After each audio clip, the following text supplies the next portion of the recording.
ভবনে এখনো সংস্কারের কাজ চলছে, সেটা এখনো সম্পূর্ণ হয়নি। কাল নির্বাচন, তার পরশুদিন কেউ একজন দায়িত্ব গ্রহণ করবে, সে কোথায় বসবে এইগুলা পরের চিন্তার বিষয়। চিন্তার বিষয় হচ্ছে যে আমরা দীর্ঘ একটা সময় পার করে আসলাম প্রচার প্রচারণার জন্য। সেই প্রচার প্রচারণায় আমাদের নির্বাচন কমিশন আমাদেরকে একটা লেভেল প্লেইং ফিল্ড দিতে পারলো না। অজস্রবার আচরণবিধি ভঙ্গ হলো, তাদের পক্ষ থেকে আমরা কোনো বোল্ড স্টেপ নিতে পারলাম না। তো সেই জায়গা থেকে রাকসু ভবন সংস্কার করার কাজটা আসলে আমরা এক্সপেক্টই করিনি যে করবে, কবে করবে, এই সব বিষয়। আমাদের এখন যেটা আশঙ্কার মূল বিষয় হচ্ছে যে এই নির্বাচন কমিশন, যাদের কাছ থেকে আমরা সেরকম কোনো বোল্ড পদক্ষেপ দেখতে পাইনি পুরো সময়টা জুড়ে, তারা কালকে কতটা সুষ্ঠু এবং স্বচ্ছ নির্বাচন দিতে পারবে আমাদেরকে। দীর্ঘ ৩৫ বছর যাবৎ হচ্ছে রাকসু নির্বাচন অনুষ্ঠিত হয়নি।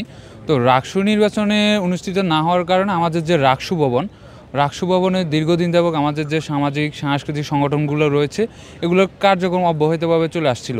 কিন্তু যখন আমাদের রাকসুর যে রোডম্যাপ ঘোষণা করা হয়েছিল, নির্বাচন কমিশন এবং বিশ্ববিদ্যালয়ের প্রশাসনের উচিত ছিল ওই ভবনে যারা হচ্ছে যে কাজ করছে, মানে হচ্ছে যে দীর্ঘদিন যাবৎ তাদের সাংস্কৃতিক কার্যক্রম পরিচালনা করছে, তাদেরকে দ্রুত সময়ের মধ্যে হচ্ছে যে নতুন একটা জায়গা হচ্ছে পুনর্বাসন করার দরকার ছিল। কিন্তু আমরা দেখতে পাচ্ছি যে এখনও আগামীকাল রাকসু নির্বাচন অনুষ্ঠিত হবে, কিন্তু এখনও তাদের ওখানে কার্যক্রম বা তাদের অবস্থান এখনও দেখা যাচ্ছে। তো প্রশাসনের উচিত হচ্ছে তাদেরকে সুন্দর নতুন একটা জায়গায় পুনর্বাসন করে দ্রুত সময়ের মধ্যে তাদের হচ্ছে যে পুনর্বাসন করতে হবে।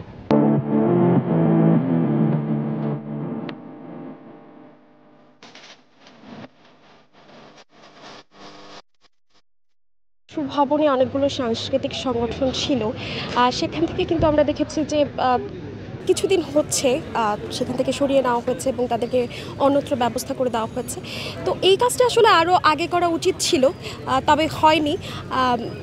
তবে এটা যে করছে প্রশাসন, এখানে আমরা তাদেরকে সাধুবাদ জানাচ্ছি, কারণ এটাও আমাদের এক্সপেকটেশনে ছিল না যে এত দ্রুত তাদেরকে সরিয়ে নিয়ে আমাদের জন্য এখানে ব্যবস্থা করে দেওয়া, যারা প্রতিনিধি নির্বাচিত হবেন তাদের যে এই ব্যবস্থাটা, এটার জন্য আমরা প্রশাসনকে সাধুবাদ জানাচ্ছি। তবে সেই সাথে এটাও বলতে চাচ্ছি যে এই কাজটা আরও কিছুদিন আগে করলে হয়তো নির্বাচনের পরে যারা প্রতিনিধি হিসেবে আসছেন তারা সেখানে তাদের কার্যক্রম দ্রুত শুরু করতে পারতেন। রাকসু নির্বাচন ৩৫ বছর না হওয়ার কারণে এখানে আমাদের বিশ্ববিদ্যালয়ে অনেকগুলো সাংস্কৃতিক সংগঠন এখানে ছিল। তো আমরা এগুলোকে রিপ্লেস করার একটা ব্যবস্থা করেছি। ইতিমধ্যে তারা রিপ্লেসকৃত স্থানে তারা চলে গেছে এবং গতকাল থেকে রঙের কাজ শুরু হয়েছে। আশা করি শনিবারের মধ্যেই রঙের কাজ শেষ হয়ে যাবে এবং বিশ্ববিদ্যালয়ে ছুটির পরে, রাকসু নির্বাচনের পরে তো শুক্র শনিবার ছুটির পরেই রবিবারের মধ্যে আশা করি রেডি হয়ে যাবে আর কি, ইনশাআল্লাহ। ফার্নিচারগুলো আলাদা করে সংগ্রহ করতে হচ্ছে। আমাদের ইঞ্জিনিয়ার শাখা সে কাজ করছে, প্রয়োজনের সঙ্গে ফার্নিচার ওখান থেকে ওরাই ব্যবস্থা করবে আর কি। কিন্তু এখন প্রথমত রঙের কাজটা হচ্ছে আমাদের এখন অগ্রাধিকার ভিত্তিতে হচ্ছে। ফার্নিচার এটা একটা বিশেষ প্রক্রিয়াতে অটোবি থেকে নেবে বলে আমি শুনলাম, তো তারপরেও সেটা তাড়াতাড়ি নিয়ে নেবে আর কি।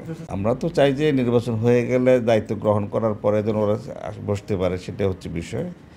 এবং আশা করা যায় যে এই যে সময়টা আছে সেই সময়ের মধ্যে সব কিছু হয়ে যাবে ইনশাআল্লাহ।